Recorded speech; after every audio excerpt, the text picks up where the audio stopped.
No, no, don't need your services anymore. I've got this.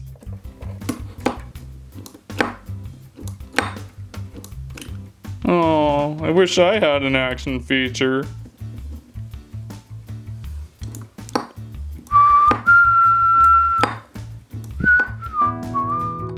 On the table today, we have Minecraft Survival Mode series figures from Mattel. That's right, it looks like Mattel is taking over the action figure duties from Jazzwares, and it looks like we are going much larger than what Jazzwares worked with. This new figure line looking to be about 5 inches, whereas Jazzwares was only 3. Will it be a good or bad thing down the line? We will see. It looks like the initial packaging is a good thing because with this kind of packaging, you're able to replace the toy inside and display if you desire. Much like the Star Wars Black series. Hello, what am I doing here? This isn't about Star Wars, this is about Minecraft. Excuse me while I go find FN2187. So anyhow, these are really nice boxes that if you're careful, you should be able to keep clean.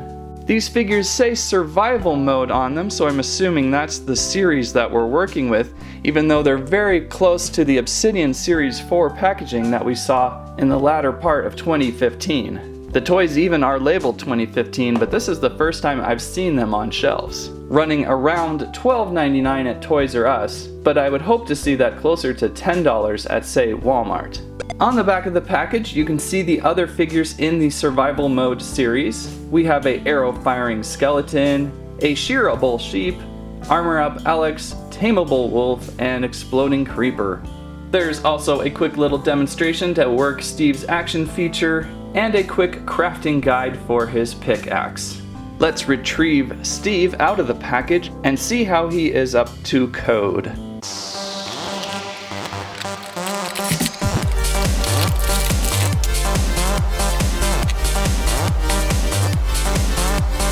And free from the confines of the package, Steve is out and about. From what I can tell, that background inside the box is going to be left inside the box, so you're not going to be able to display that outside of the box, but again, you can replace him into the box and display that way. Whew. Anyhow, my first impressions of this new style Minecraft figure is that it does feel a little more action figure-like. The Jazzwares versions always had a little bit of fragility to them, a little bit of a different feel plastic-wise, a very thick and brittle plastic feel, almost like they could snap at any moment. Not a bad thing, but just not your traditional action figure feel. These actually feel like something you would see in all the past worlds of action figures. We have a little better articulation. The shoulder joints pop out. You can either leave them in or that way, and then you can get a little bit of mobility and movement with them, which is pretty neat to have. Head 360 rotation. You can almost feel it on a little bit of a ball joint with a little bit of catch in there, so that's kind of nice. Hips for walking.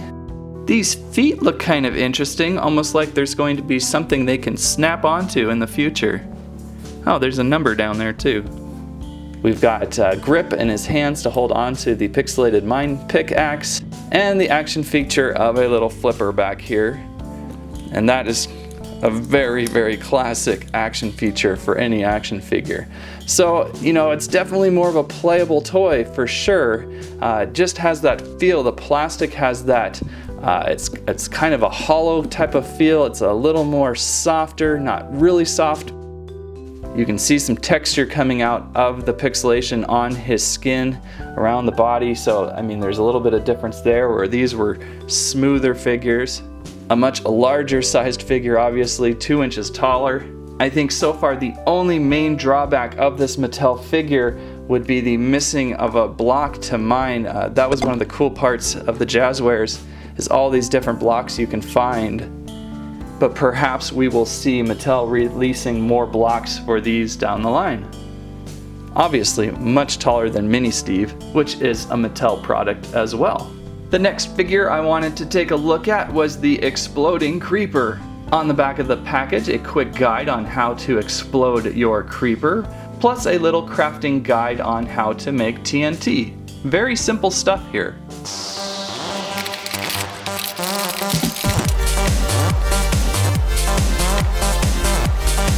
And the creeper has creeped out of the package. It's a good, vibrant creeper, very good green going on.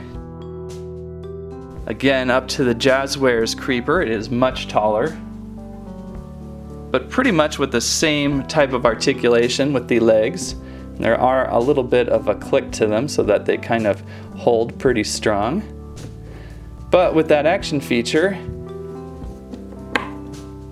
what's it gonna do? You can still rotate the head, which is great. So pretty much the same thing you're gonna get with this creeper, only you've got a button on his head. We're gonna press that and, well, that didn't work. Let's try it again. His legs are supposed to blow off as well. All right, clicks in. Maybe if I hold the torso first. Okay, let's try it one more time. Yeah, it's kind of a mixed results on it. You press the button, usually his head just falls off on mine, and then the body stays attached. So you kind of if you want the legs to blow off, you gotta hold the body, knock off the thing there. So it's not functioning that great. It might just be specific with this figure, but yeah, I'm not too excited about the exploding creeper. This part, by the way, is like a puzzle piece. It won't fit this way. Fits in like that. You gotta hear that click to make sure it is good, which is a very quiet click. And then I think you got to get that head in just the right way. Well, mixed results on the action feature, but surprisingly the figure itself, if you just get it to snap right and hold, is actually okay. So I'm not gonna cry too much havoc on that feature.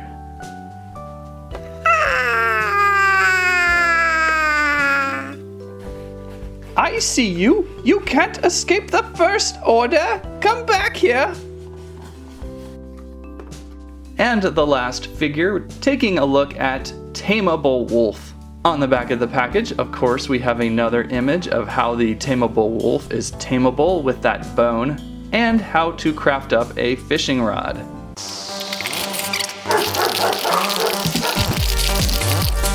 Tameable Wolf unleashed from the box. Good looking wolf. This was one of the first toys that drew my attention. See what we have here. I always thought the wolf's tail felt like a light switch to me. Got articulation there.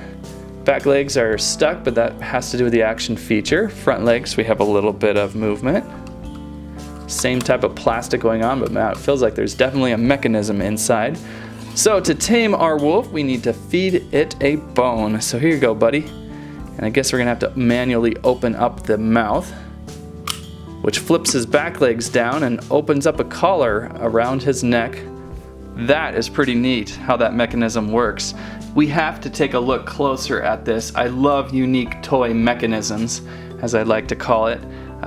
The best way to trigger it, again, you have to open this mouth. And again, watch this neck. Where's the best angle for it? Maybe right here?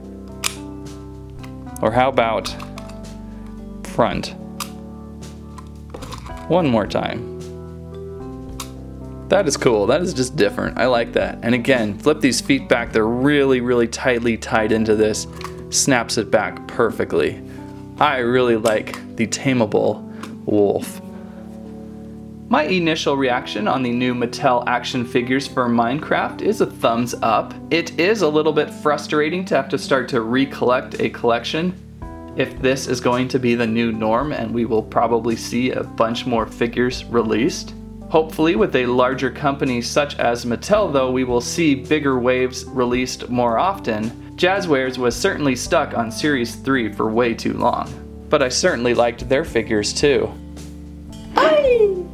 So it looks like we're going to have to get used to larger sized figures, and we will check out that Armor Up Alex, Arrow Firing Skeleton, and Shareable Sheep soon. Mattel's Minecraft 5-inch figures appeared on store shelves March 2016. This first wave looked pretty solid for a new generation of Minecraft figures. That's what I have to say about that. I think I like the Lego ones better. Thanks for watching Squirrel Stampede.